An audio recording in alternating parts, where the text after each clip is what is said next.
seperti yang sudah berjalan selama ini oleh Pertamina dan juga Pertamina Patraniaga, dan juga ini ada ruang. Jadi pengadaan itu melalui BLU di bidang energi. Pengaturan itu juga di dalam Perpres 26 ini sudah diatur, dan juga kondisi yang ada itu adalah kalau kita lihat ini pengadaan ini kan bisa perbedaan berdasarkan harga, waktu pengadaan, ya kemudian berdasarkan negara, ya kemudian waktu pengiriman. Jadi ini kita payungi jadi sehingga nanti tidak menimbulkan ada ruang permasalahan hukum di belakang hari. Untuk BLU Migas dari SDM juga ada pembentukan BLU baru ya Pak? Enggak, ini kita akan mengoptimalkan itu penggunaan ini BLU yang ada, di antaranya adalah Lemigas. Jadi itu yang dari salah Lemigas. satu Jadi Lemigas impor dari Rusia itu ya? Enggak, itu pengadaan impor itu bisa saja ini kan pembicaraan dengan Rusia kan itu antar presiden dan juga Pak Menteri kan sudah berjalan.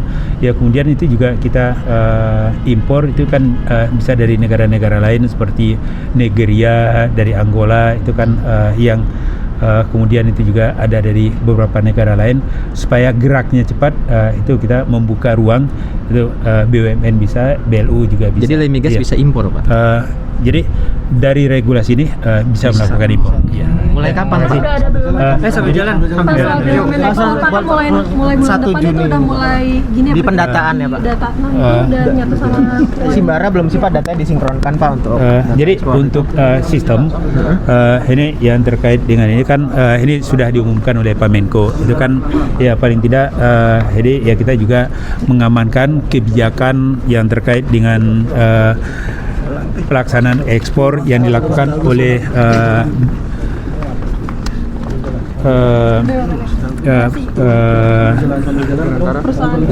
Danantara, ini sumber daya Indonesia, jadi atau DSI. Jadi sekarang itu yang kita lakukan penataan itu adalah yang terkait dengan IUP operasi produksi. Selama ini badan usaha kan bisa melakukan ekspor langsung. Jadi ya sekarang itu kalau dilakukan oleh DSI berarti ini kan kita di samping badan hukumnya dan juga ada perizinan-perizinan yang harus diselesaikan yang menjadi tanggung jawab dari Kementerian SDM. Itu adalah yang terkait dengan izin usaha pertambangan, pengangkutan, penjualan. Itu kita juga sudah lakukan konsolidasi dengan Danantara. Jadi sekalian itu nanti akan dilakukan ini fasilitasi untuk kelengkapan perizinan dan juga terhadap terhadap implementasinya. Ya. Tapi kalau untuk yang ferronikel, bea keluar batubara masih berlangsung nggak sih Pak? Dengan adanya perpindahan ke DSI ini? DSI ini bea keluarnya masih yang bea keluar itu kan regulasi yang lain. Jadi nanti yang terkait dengan royalti, yang terkait dengan ini kan sesuai dengan existing system dan juga terkait dengan implementasinya kan sudah ada regulasinya. kalau untuk ferronikel Pak, untuk ferronikel Pak, katanya ferronikel itu jadi masuk atau enggak sih Pak? Yang untuk RKB kan juga untuk perubahan kan sudah dilakukan coaching oleh Dirjen Minerba. Itu kan bagaimana kelengkapan data yang terkait dengan perubahan RKB itu nanti ya kita cek. Jadi hampir seluruh perusahaan itu kan sudah dilakukan coaching oleh Dirjen Minerba. Jadi bisa revisi ya Pak? Jadi bisa revisi untuk RKB? Udah nyabut Ya udah. Batang Toru udah dikasih izin Pak. Satgas PKK terkait Pak, kalau PLTS di Jawa nanti kan oversupply tambah dong Pak. Kalau PLTS diproduksikan di Jawa oversupply nambah dong Pak. Nah itu kan merata seluruh Indonesia. Udah ada mitranya belum sih Pak untuk 100 gigawatt itu Pak? Enggak, ini masih kerangka regulasinya terlebih dulu. Pak, maaf Pak, izin tadi 24.000 itu di mana ya Pak? 24.000? Nah, itu masih kita konsolidasikan. Bukan di Jawa ya Pak, bukan prioritasnya di Jawa ya Pak? izin Batang Toru udah dikasih. Itu masih kita edikan di Jemigas sampai di mana? 24.000 hektar di Jawa. Tiangnya dulu kan, tiang transmisi. Terima kasih. Pak, untuk yang ferronikel Pak, terakhir mungkin Pak, itu ferronikel jadinya masuk atau enggak sih Pak? Atau NPI juga atau gimana sih Pak? Itu ya kita cek dulu ya. Termasuk aja Pak, silakan Pak. Apa gimana? Terima kasih Pak. Om. Gue lewat lu. Masih Mas. Terima kasih harus dikasih. Pemirsa, pemerintah Rusia resmi memangkas proyeksi pertumbuhan ekonomi untuk 2 tahun ke depan di tengah tekanan sanksi Barat dan tingginya suku bunga. Meski ekonomi sempat terkontraksi pada kuartal pertama, Kremlin menegaskan bahwa kondisi makroekonomi tetap stabil dan akan mengandalkan konsumsi domestik sebagai mesin penggerak utama. Pemerintah Rusia mulai bersikap realistis menghadapi tantangan ekonomi domestik yang kian berat.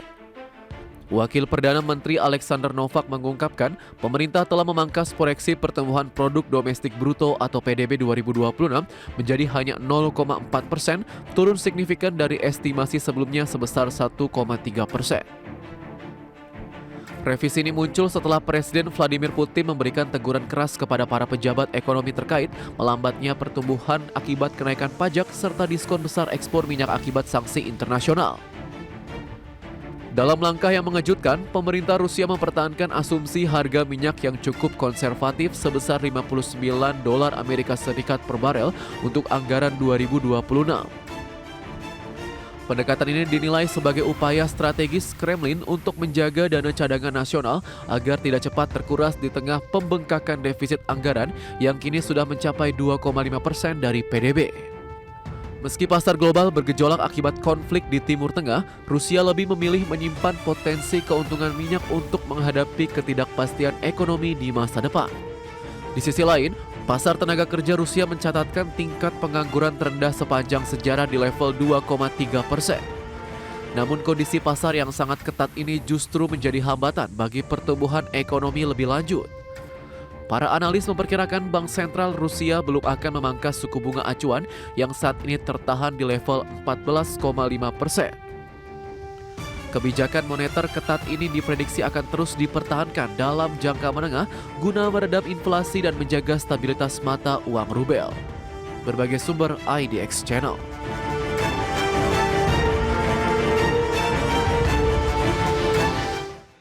Informasi selanjutnya, pemirsa, raksasa retail dunia Walmart berencana memangkas sekitar 1.000 pekerja korporat sebagai bagian dari strategi penggabungan tim teknologi global dan juga kecerdasan buatan. Ya, langkah ini diambil guna merampingkan struktur internal perusahaan demi memenangkan persaingan digital melawan rival utamanya seperti Amazon.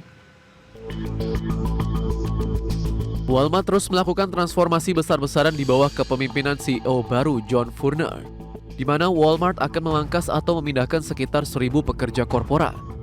Keputusan ini diambil setelah Kepala Akselerasi AI Global Daniel Denker dan Kepala Teknologi Global Suresh Kumar meninjau struktur internal perusahaan. Tujuannya adalah untuk merampingkan beberapa tim agar beroperasi lebih efisien melalui integrasi teknologi AI di seluruh lini bisnis. Langkah restrukturisasi ini menjadi bagian dari upaya Walmart untuk mengejar ketertinggalan dari Amazon yang telah lebih dulu meluncurkan asisten belanja bertenaga AI bernama Rufus.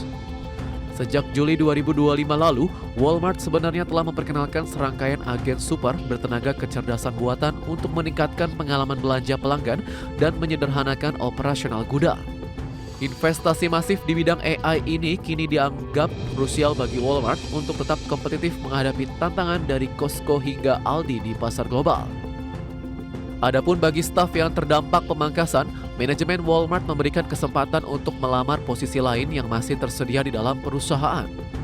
Namun melansir dari laporan Wall Street Journal, banyak staf juga telah diminta untuk pindah ke kantor pusat Walmart di Bentonville atau California Utara guna mendukung konsolidasi tim teknologi. Transformasi ini dilakukan di tengah kewaspadaan John Furner terhadap kondisi konsumen Amerika Serikat yang dinilai masih cukup rapuh sepanjang tahun ini. Berbagai sumber IDX Channel. Pemirsa, perusahaan teknologi otomatisasi industri Cognex resmi meluncurkan sistem visi berbasis kecerdasan buatan atau AI terbaru. Teknologi ini dirancang untuk meningkatkan akurasi dan kecepatan inspeksi pada robot industri, di mana kehadiran sistem baru ini menandai percepatan adopsi AI dalam industri manufaktur global.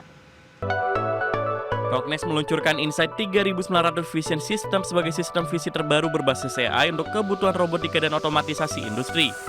Sistem ini menggabungkan Edge AI, Advanced AI, dan tools berbasis role-based vision dalam satu perangkat terintegrasi. Teknologi tersebut memungkinkan proses inspeksi berjalan secara real-time dengan kecepatan produksi tinggi tanpa membutuhkan komputer eksternal.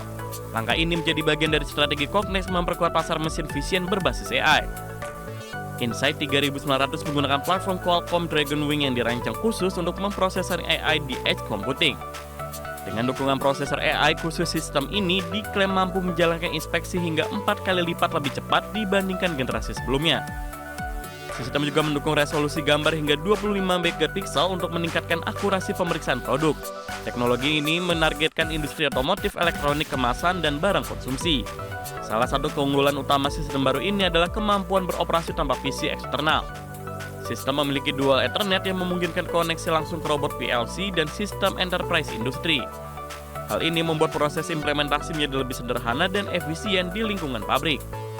Selain itu, pengguna dapat mengurangi biaya infrastruktur dan pemeliharaan sistem otomatisasi. Cognex menilai penggunaan AI dalam mesin vision akan menjadi kunci penting industri manufaktur masa depan. Berdasarkan riset terbaru perusahaan, banyak produsen global kini menuntut sistem vision yang tidak hanya cepat namun juga mudah digunakan. Kedepan, teknologi AI diprediksi akan semakin terintegrasi dalam robot industri untuk meningkatkan efisiensi dan akurasi produksi.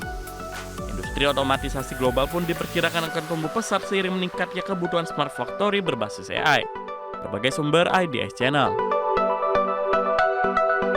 Krisis aftur global membuat Uni Eropa meminta maskapai dan negara anggota meningkatkan kesiapsiagaan.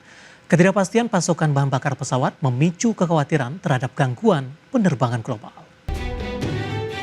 Krisis aftur global membuat Uni Eropa meminta maskapai dan negara anggota meningkatkan kesiapsiagaan. Ketidakpastian pasokan bahan bakar pesawat memicu kekhawatiran terhadap gangguan penerbangan global. Komisi Eropa menyatakan terus berkoordinasi dengan negara anggota dan pelaku industri untuk menghadapi krisis aftur yang belum menunjukkan tanda berakhir.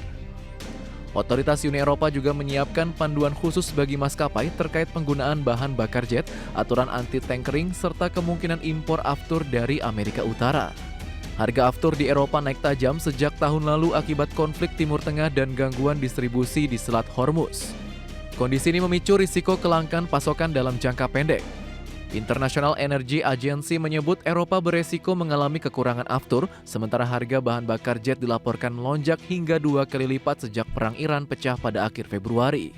Krisis aftur memaksa maskapai global memangkas jadwal penerbangan dan mengurangi kapasitas kursi selama Mei.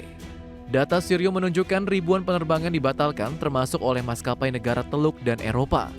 Sejumlah maskapai juga mengganti armada dengan pesawat lebih hemat bahan bakar untuk mengantisipasi gangguan pasokan. Selain itu, kenaikan harga aftur turut mendorong harga tiket pesawat di berbagai rute internasional. Berbagai sumber IDX Channel.